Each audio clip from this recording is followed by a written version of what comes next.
நீங்கள் பார்த்துக் கொண்டிருப்பது உங்கள் விஜய்.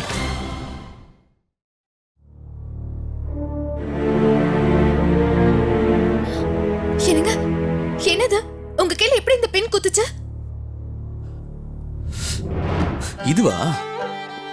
இது என்னாச்சுன்னா, இந்த பின் அங்க கீழே கடந்தது. எங்க நீங்க தெரியாம மறிச்சிட போறீங்களோன்னு.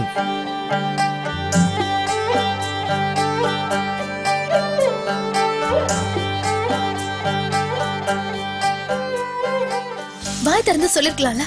முதல்ல நீங்க வெளியே வாங்க. சரி. ஐயோ, பார்த்து வாங்க. வாங்க.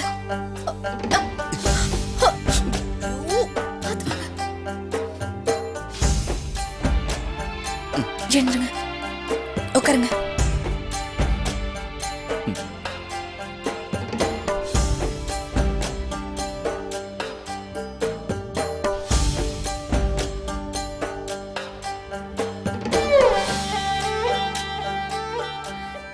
உங்க கை ரொம்ப வலிக்குதாங்க. ஒரு வார்த்தை கிட்ட சொல்லிருக்கலாம்ல. எதுக்கு இப்படி தேவையில்லாம? ஐயோ, அப்படிலாம் ஒண்ணும் இல்ல. உங்களை கூப்பிட்டு சொல்றதுக்குள்ள நீங்க மறிச்சிருப்பீங்க. அது மட்டும் இல்லாம நான் உங்களையே பார்த்துட்டு இருந்தேனா,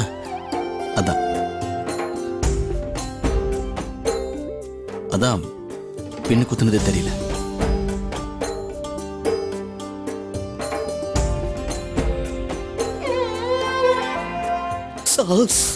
என்னாச்சு?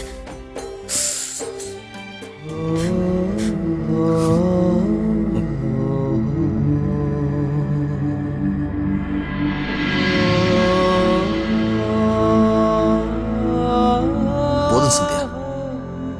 அது எப்படி? அது உங்க கை பட்ட உடனே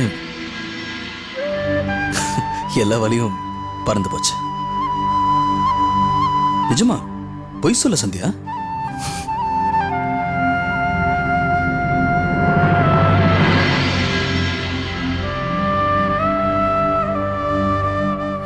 என்னங்க, நீங்க கடைக்கு போறதுக்கு டைம் ஆச்சுல்ல? முதல்ல கடைக்கு கிளம்புங்க. கிளம்புங்க.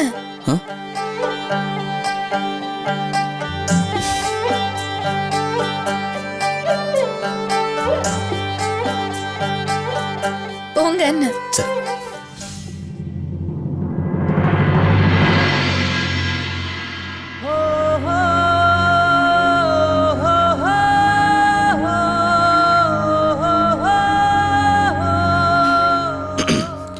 சந்தியா.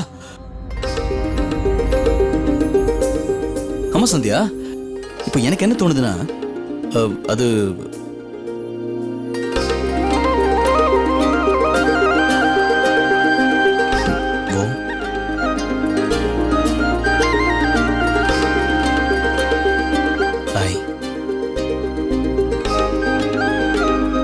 நீ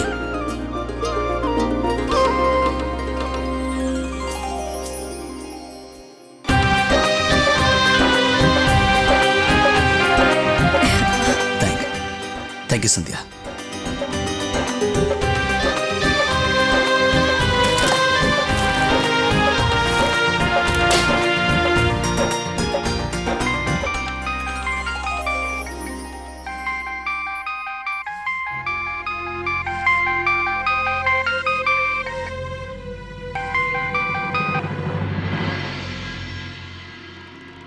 ஹலோ, இது மிஸ்டர் சூர்யாவோட நம்பர் தானே? ஆமாங்க. நான் அவர் ஒய்ஃப் மிஸ்ஸஸ் சந்தியா கிட்ட கொஞ்சம் பேசணும். நான் தான் பேசுறேன். மிஸ்ஸஸ் சந்தியா, நாங்க போலீஸ் ஹெட் குவார்ட்டர்ஸ்ல இருந்து பேசுறோம். நீங்க கொஞ்சம் உடனே இங்க வாங்க. டிஎஸ்பி சார் உங்களை உடனே வர சொன்னாரு.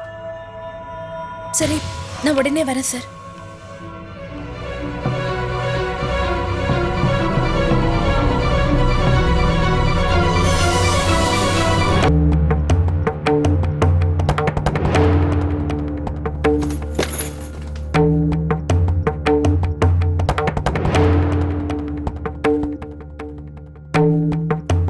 சார், எதுக்கு என்ன திடீர்னு நீங்க வர சொன்னீங்க? கஸ்தூரிய பத்தி ஏதாவது, அவளுக்கு ஏதாவது ஆபத்தா? ப்ளீஸ் சார், என்ன விஷயம்னு சொல்லுங்க. இங்க பாருங்க சந்தியா, உண்மை என்னன்னா இப்ப கஸ்தூரி ஒரு மிகப்பெரிய பிரச்சனையில மாட்டிட்டு இருக்காங்க. என்ன பிரச்சனை சார்? நேத்து இந்த பென் டிரைவை ஸ்டேஷன்ல கொடுத்தீங்களே, இந்த பென் டிரைவில் எங்களுக்கு சில சீக்ரெட் ஃபைல்ஸ் எல்லாம் கிடைச்சிருக்கு. இது எல்லாமே ஒரு டிஃப்ரெண்ட்டான லாங்குவேஜில் இருக்குது, நார்மல் பர்சனுக்கு புரியாது. ஆனால் நாங்கள் சைபர் எக்ஸ்பர்ட்டை வர வச்சு இது எல்லாத்தையுமே படிச்சுட்டோம். உங்கள் வீட்டில் வேலை செஞ்ச கஸ்தூரி காணாமல் போனதுக்கும் நம்ம ஊரில் நடக்க போகிற தீவிரவாத தாக்குதலுக்கும் சம்மந்தம் இருக்குது.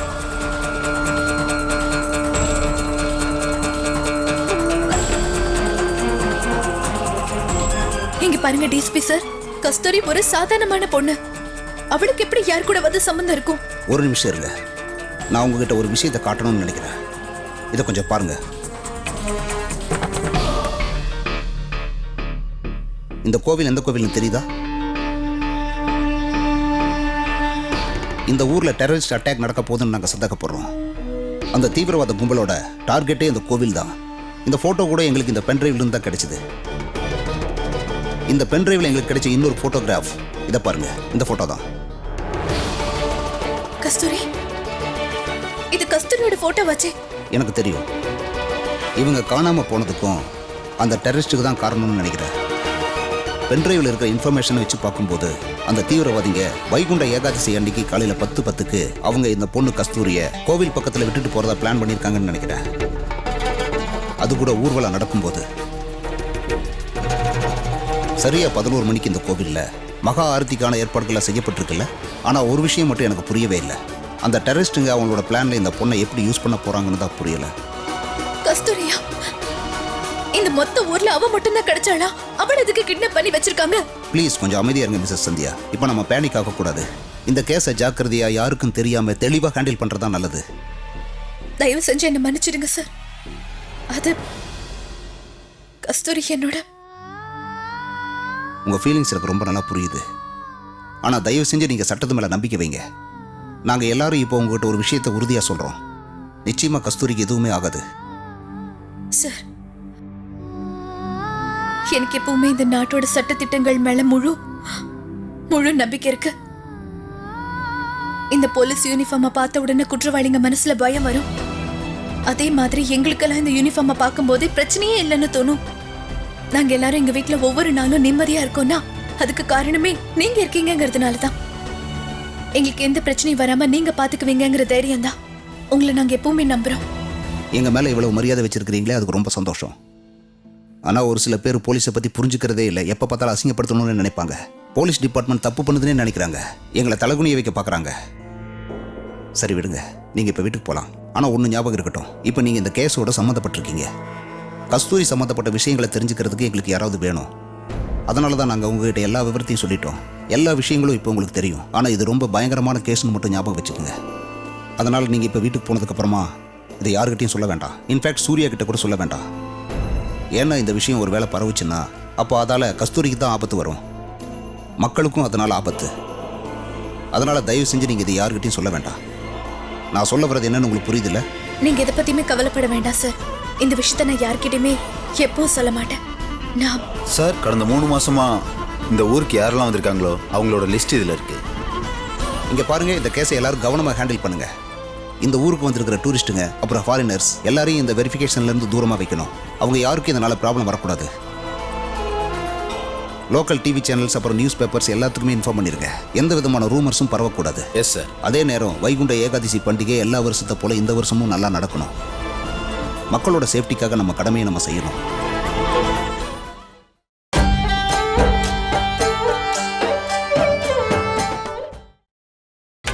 நீங்கள் பார்த்துக் கொண்டிருப்பது உங்கள் விஜய். இது வரைக்கும் செஞ்ச பூஜை எல்லாம் போதும்.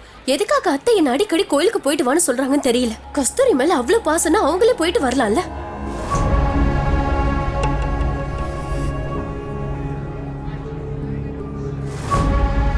ஏன் இந்த அம்மா என்ன இப்படி பாக்குறாங்க?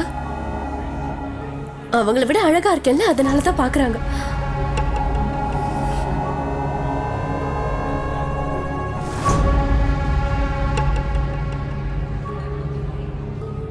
ஒருவேளை இந்த அம்மா என்ன கஸ்தூரியோடு சேர்த்து அந்த கோயிலை பார்த்திருப்பாங்களோ, அதனாலதான் இப்போ மறைச்சு பாக்குறாங்களோ. என்ன அடையாளம் தெரிஞ்சிருக்குமோ? இந்த அம்மா கிட்ட இருந்து தப்பிக்கணும். இங்க பாருமா, ஒரு நிமிஷம் இருங்க. எந்த பக்கமா? உங்களதான் இருங்க. ஏமா எங்க உங்களதான்? என்ன பின்னாடியே வரா? ஏங்க உங்களை தான் கூப்பிடுறேன். மன்னிச்சிருங்க. இல்லங்க என்ன இவ உருண்டு உருண்டு ஏன் பின்னாடியே வந்துட்டு கொஞ்சம் இருக்காங்க? நகருங்க. இவ என்ன துரத்து இல்லம்மா. போலீஸ் ஸ்டேஷன் கூட்டிட்டு போடுவா போல இருக்கு.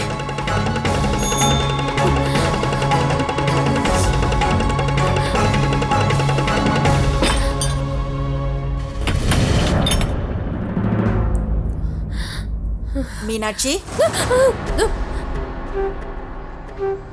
என்னாச்சு? கோவிலுக்கு போயிருந்தியா இல்ல ஓட்டப்பந்தயத்துக்கு போயிருந்தியா? அது எதுக்கு இப்படி நடங்குற? அது நான் கர்ப்பமா இருக்கேன்ல, அதான் கொஞ்ச நேரம் நடந்தா கூட எனக்கு ரொம்ப மயக்கமா வருது. மூச்சு விடுறதுக்கு கூட கஷ்டமா இருக்கு அத்தை.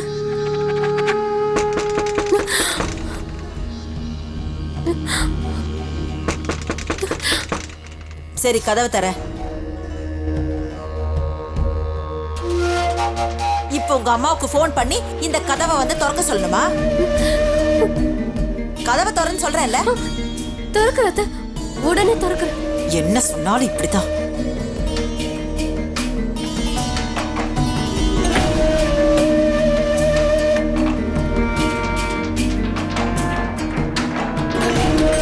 வசமா மாட்டிக்கிட்டேன். இந்த பொம்பளை எதுக்கு வீடு வரைக்கும் வந்தான்னு புரியலையே. இப்ப நான் எங்க ஓடுறது? இங்க இருந்து எங்கேயும் ஓடவும் முடியாது. கதவை திறக்கிறதே நல்லது. அங்க நின்னுக்கிட்டு அப்படி என்னதான் வேடிக்கை பாப்பியோன்னு தெரியல. முதல்ல கதவை தர. யாரோ கதவை தட்டிட்டு இருக்காங்கல்ல.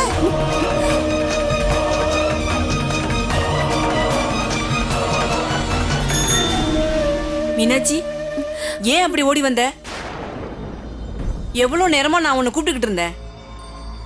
கையை காட்டி கூட கூப்பிட்டுக்கிட்டு இருந்தேனே. ஆனா நிக்காம நீ வீட்டுக்கு வந்துட்ட. எதுக்கு என்னை இவ்வளவு தூரம் நடக்க விட்ட? என்னங்க, என் மருமக கிட்ட ஏதாவது பேசணுமா? ஆமாங்க, அது வந்து இவங்க கடையில நான் புடவை வாங்கினேன்.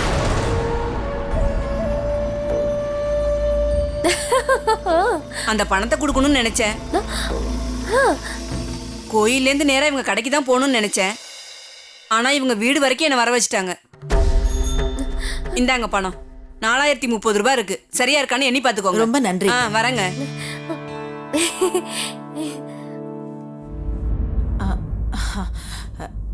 இங்க பாரு மீனாட்சி, வீட்ல நெய் டப்பா தீர்ந்து போச்சு. சூர்யா கிட்ட பணம் வாங்கி ஒரு டப்பாவை வாங்கணும்னு நினைச்சேன். ஆனா இப்ப உன்கிட்ட தான் பணம் இருக்குல்ல, அந்த பணத்தை கூட வாங்கிட்டு வர சொல்றேன். அதை கொடு. அதே இப்படி எண்ணிக்கிட்டு இருக்க, கொடு.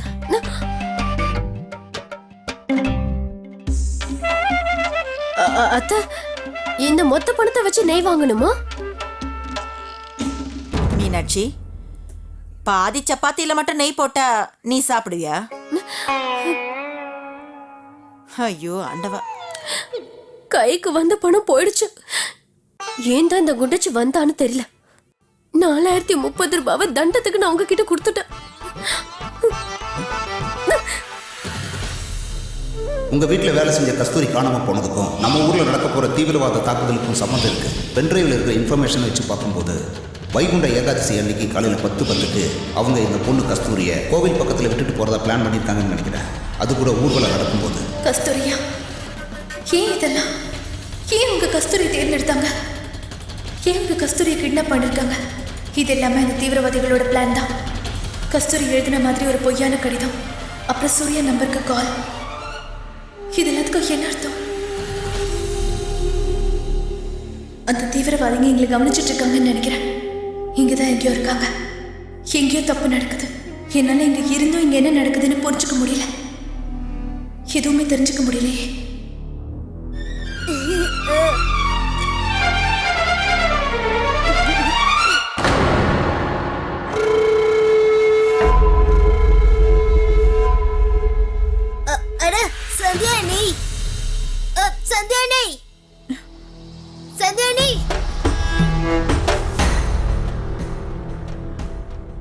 இருங்க ஒரு நிமிஷம்.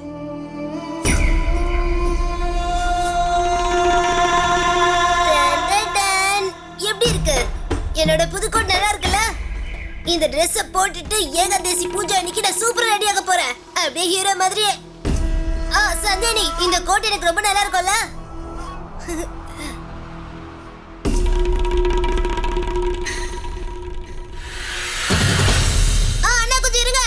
என்னோட கோட் எப்படி இருக்கு? சந்தியா யோசிச்சுட்டு இருக்கா. யோசிச்சுட்டே இருக்கட்டும். எங்களை அவளால் கண்டுபிடிக்கவே முடியாது.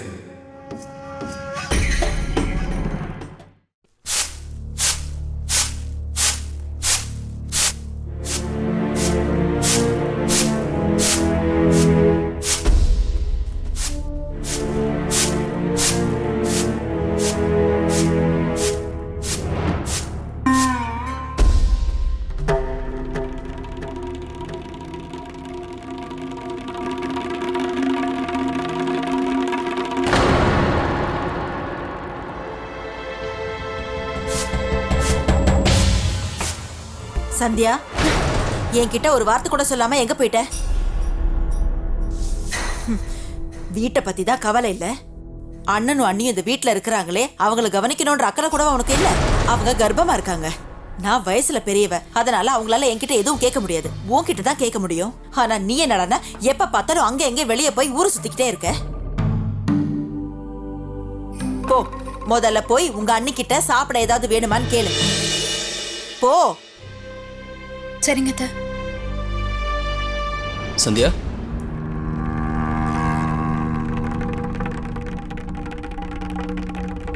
நீங்க போலீஸ் ஸ்டேஷனுக்கு போயிருந்தீங்களா? என் மொபைலுக்கு கால் வந்திருந்ததுல, நீங்க தானே பேசுனீங்க?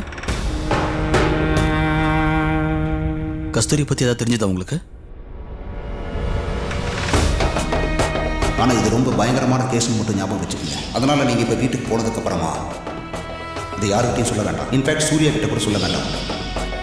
என்னாச்சு சந்தியா? ஏன் மௌனமா இருக்கீங்க? உங்களை தான் கேட்குறேன்.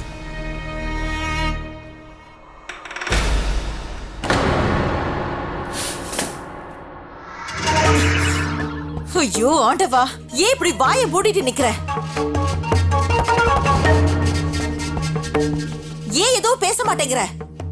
போலீஸ்காரங்க என்ன சொன்னாங்க?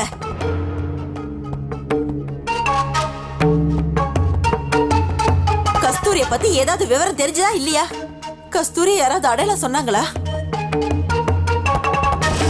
அட போஸ்டர் பார்த்து யாரால அடையாளம் சொல்ல முடியும்?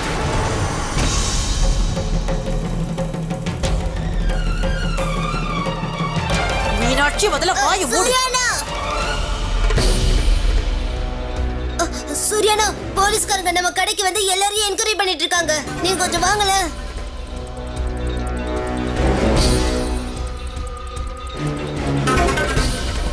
ஐயோ ஆண்டவா, எந்த பிரச்சனையும் வரக்கூடாது. போப்பா சூர்யா, சீக்கிரம் போ. இப்ப என்ன பிரச்சனைன்னு தெரியலையே. வீடு வரைக்கும் வந்துட்டாங்க இந்த போலீஸ்காரங்க. சீக்கிரத்துல என்ன பிடிக்காம விட மாட்டாங்க போல இருக்கு. என்ன மட்டும் ஜெயில போட்டுட்டாங்க. ஐயோ அவ்வளவுதான்.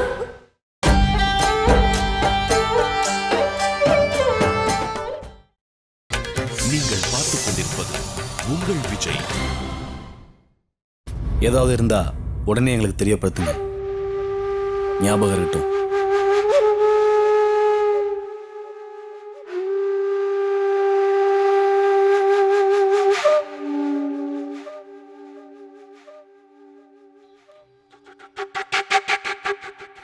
உங்கள யாராவது கடந்த 3 மாசத்துல புதுசா இங்க வந்திருக்கீங்களா? ஆமா இன்ஸ்பெக்டர் சார். ராஜ்குமார் போன மாசம் தான் இங்க வந்தாரு. ஆனா இப்ப எதுக்கு இதெல்லாம் கேக்குறீங்க? இங்க பாருங்க, யாரும் எதுக்கும் பயப்பட வேண்டாம். இது மேலெடுத்து உத்தரவு. கடந்த 3 மாசங்களா இங்க புதுசா வந்தவங்களை நாங்க கொஞ்சம் என்கொயரி பண்ணணும். இன்னைக்கு ஸ்டேஷன் வரணும். அங்க உங்க பேப்பர்ஸ் எல்லாத்தையும் கொடுக்கணும். ஆனா இன்ஸ்பெக்டர் சார், நான் நேத்து தானே போலீஸ் ஸ்டேஷனுக்கு வந்தேன். அது வந்து ஏகாதசி அன்னைக்கு நான் ஐடி ப்ரூஃப்காக வந்தேனே. இப்ப மட்டும் நான் ராஜ்குமாருக்கு கொஞ்சம் உதவி பண்ண, அவருக்கு என் மேல இருக்கிற நம்பிக்கை இன்னும் அதிகமாயிடும். இவர் எங்க போனாருன்னு தெரியலையே. என்ன விஷயம் இன்ஸ்பெக்டர் சார்? இங்க பாருங்க, மேலிடத்துல இருந்து எங்க எல்லாருக்கும் ஒரு உத்தரவு வந்திருக்கு. தயவு செஞ்சு எங்களை நம்புங்க. இது எல்லாமே உங்க நல்லதுக்காக தான் நாங்க செய்யறோம். உங்க எல்லார்கிட்டையும் நான் ரொம்ப வேண்டி கேட்டுக்கிறேன். தயவு செஞ்சு கொஞ்சம் போலீஸ்க்கு ஒத்துழைப்பு கொடுங்க. இன்ஸ்பெக்டர் சார், ராஜ்குமார் ரொம்ப நல்ல பையன், நம்பிக்கையான ஆளு, எந்த பிரச்சனையும் போக மாட்டான்.